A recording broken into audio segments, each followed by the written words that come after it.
While I slowly write my overview of my thoughts on Lost Belt 6, I figured this would be a good time and place to talk about one of the chapter's best aspects: character writing. Lost Belt 6 is ripe with subtlety in its characters, showing what makes them tick without making them out to be vague or completely lost to the reader. Nasu has done a masterful job with fleshing out these characters, so I figured it'd be fun to do some character dissection.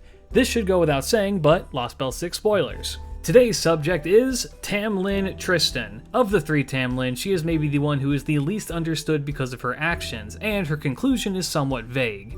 On the surface, Tristan is a horrible sadist who delights in the torture, dismemberment, and execution of fairies. She gives off the impression of a spoiled, sheltered princess who gets whatever she wants at the wave of her hands. She doesn't think about the repercussions of her actions, but rather wants to explore new ways to have her own twisted version of fun. It is revealed in the story that one of her preferred methods of entertainment was put into her ear by Beryl Gut, who taught her about military tournaments and death matches. As such, she turned her domain, the town of New Darlington, into her own plaything, where she would make fairies kill each other in fights to the death, promising that the victor would be allowed to go free with great treasures, only for the champion to be killed by her personally. In other words, she's an easily influenced brat with a murderous streak to her. Other smaller details that are revealed about her is that the reason why she likes Beryl is because he teaches her things about proper human history that otherwise don't exist in Fairy Britain. The concept of high heels, for example, spiked her interest, and so she not only attempts to craft her own, but also collects the feet of various fae from different clans to try them on. The other notable thing about her is that she uses magecraft. The fae don't need magecraft because they can perform acts of magic as naturally as breathing. Thus, it is almost viewed as archaic to use magecraft, which requires more work and effort to execute and usually at a reduced power. Very few people in Fairy Britain even bother with it, being mostly limited to Morgan, Castoria, and of course, Tristan. The influence on her to learn magecraft most certainly originated from her adoptive mother, as Tristan's undying love for Morgan is key to who she is as a character. But Beryl is the one who really teaches her and helps her refine her craft. This is why the magecraft we see her perform differs so greatly from Morgan and Castoria's. Beryl is a horrible bastard, and as such is teaching Tristan the magecraft of a horrible bastard. Much of what Tristan learns is very strong offensive spells, like her Fetch Fall Not, which she uses as her noble phantasm. The catch with these kinds of spells is that they tend to require a hefty price to be paid to use them. Of course, Beryl doesn't care much about what happens to Tristan, so he readily feeds her this information more or less just to see what happens.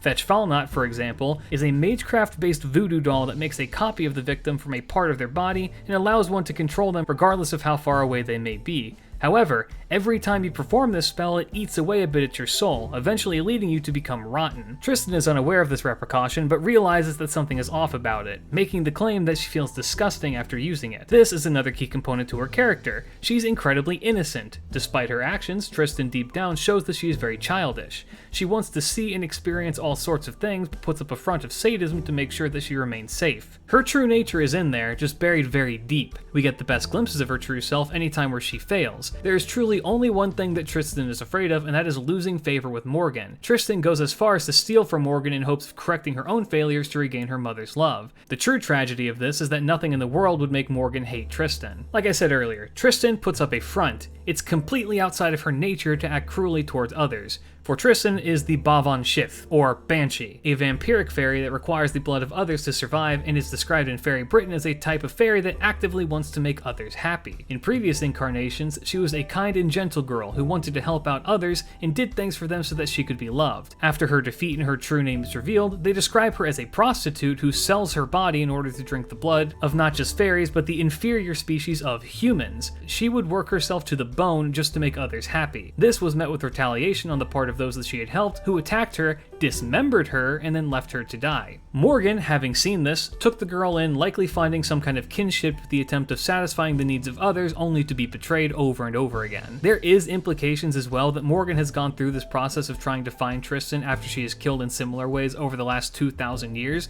with Morgan herself commenting that no matter where Tristan may resurrect, she would find her and bring her back. The issue with this though, and the likely reason why Morgan took her in this time if this is the case, is because Tristan's soul has become weak. She no longer has the magical energy within her to self-resurrect, and as such, this is her last shot at life. Morgan, coming across the bloodied body of the poor kind girl, tells her that this time she must be cruel. If she wants to live, she must hate the Fae, because they exist only to spread pain. This new Tristan is given the titles of Tamlin, heir to the crown, and a name from proper human history.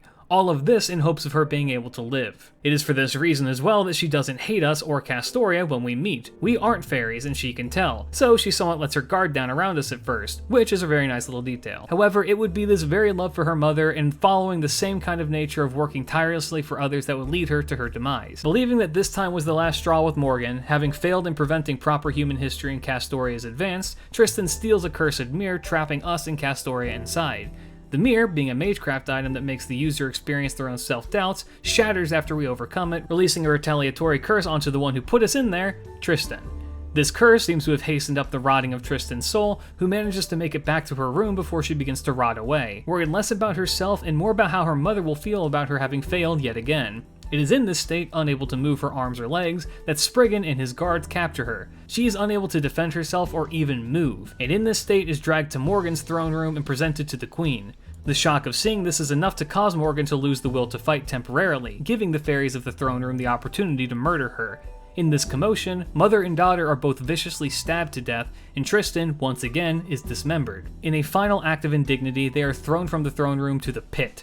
While Morgan had died, Tristan lived just a bit longer. Using what little remained of her limbs, she dragged herself to the pit's edge and made a wish to the god down below, that he would avenge the death of her mother. She then threw herself into the maw of the abyss, where the slumbering cursed god must have heard her pleas and absorbed her into his core, finally awakening. Actually, Ceranos and Tristan share much in common, so it's possible that this connection between the two resonates even further. Both were betrayed and tortured for the mere act of being kind, so perhaps he sympathized with the girl's plight and wanted to fulfill her wish. He was a kind god, after all. Tristan's story is going to be one of those that fans of Fate will debate for years to come. Some will despise her for her actions, and some will sympathize with her because of her tragedy. This was the story of a girl who wanted to make others happy, driven to the brink by betrayal. I love this little blood witch, and I hope to see them expand more on her in the future. So, that is Tristan down. I kinda like doing these more character examination type videos, so if you'd like to see more of them, let me know down below. Do the YouTube stuff, check my links for my Discord, Twitch, and Twitter. But for now, guys, keep your chin up.